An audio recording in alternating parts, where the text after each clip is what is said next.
Hello, it's Glamstract here. Another day, another foundation review because I know I enjoy it and hopefully you enjoy it too.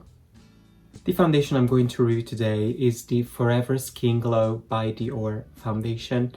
This is a remake because I believe this was, and I do have the old one as well. This is what it looks like outside of the box. So as you can see, it is Forever Skin Glow, very like Dior packaging with that navy blue, the logo on the top, and this is glass, so it's quite nice and heavy. It feels quite luxurious to the touch and weight as well, but it is taking place of the old Forever Dior Skin Forever. Basically is the same, but I guess it's been reformulated. It must be better because if they make it again, it must be better.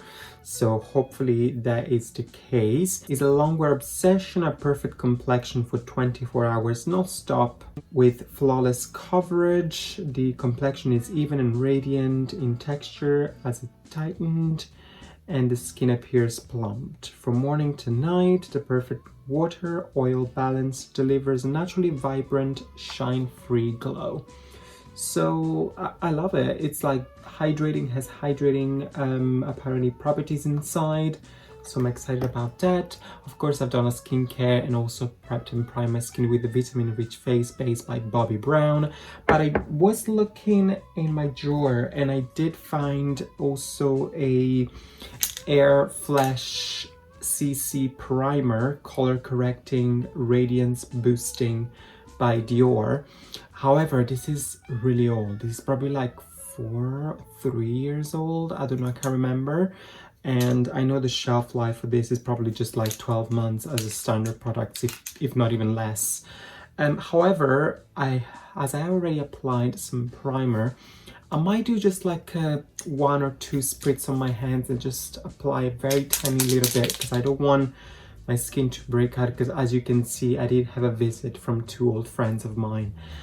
So I don't want to, you know, I don't want more guests in my house, because I am going to use as well the Forever Skin Corrector Concealer as well, which is part of the new collection, and my good old friend Dior foundation brush. This is the number 12. The shade in the foundation that I've chosen is 1.5 Natural, and the one in the old one I was 0.22.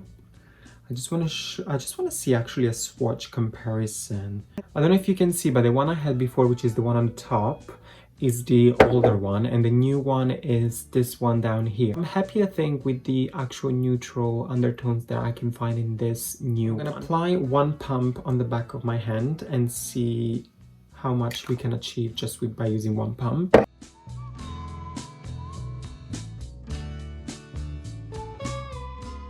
Okay, as first application, I'm noticing definitely very sheer, very natural. I like it. I think it's really pretty if you want like a very natural look.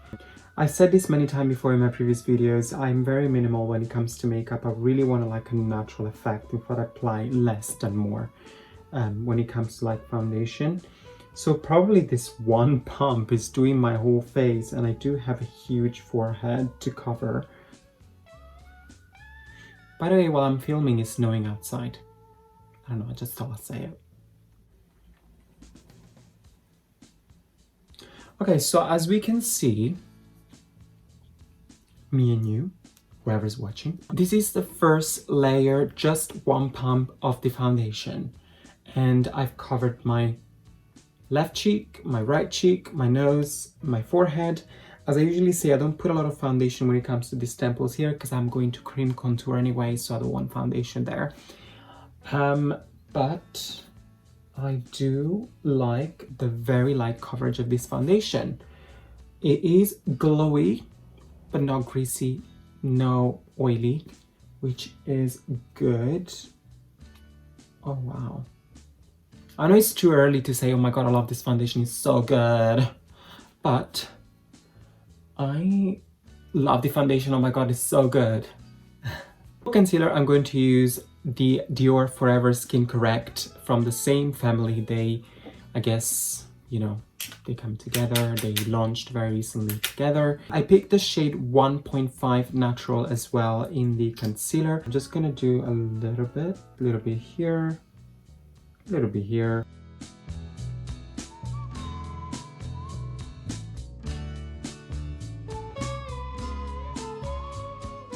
Now that I've blended with a brush, I always like to go back with my fingers when it comes to concealer because I want more like a smooth application.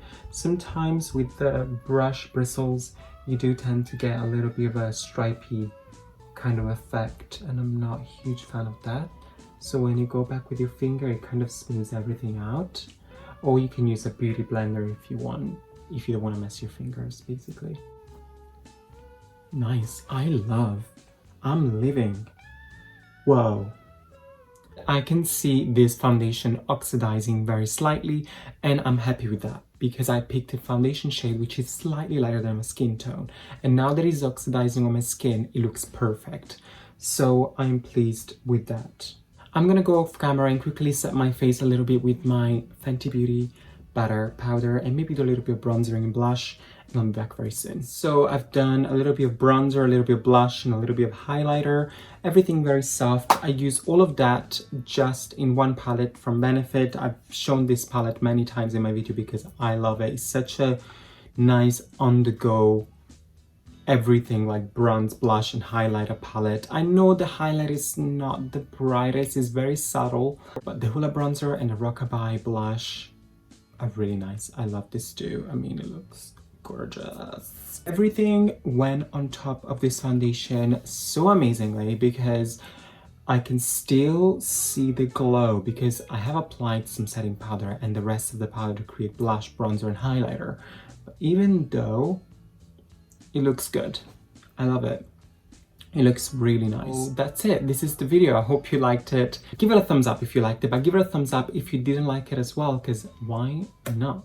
Let's spread love. While you're here, while you're watching, why don't you just hit the bottom to subscribe? It's just down here. And subscribe to my Instagram as well at Glamstract as usual. I guess I'll see you in the next video, hopefully. Bye.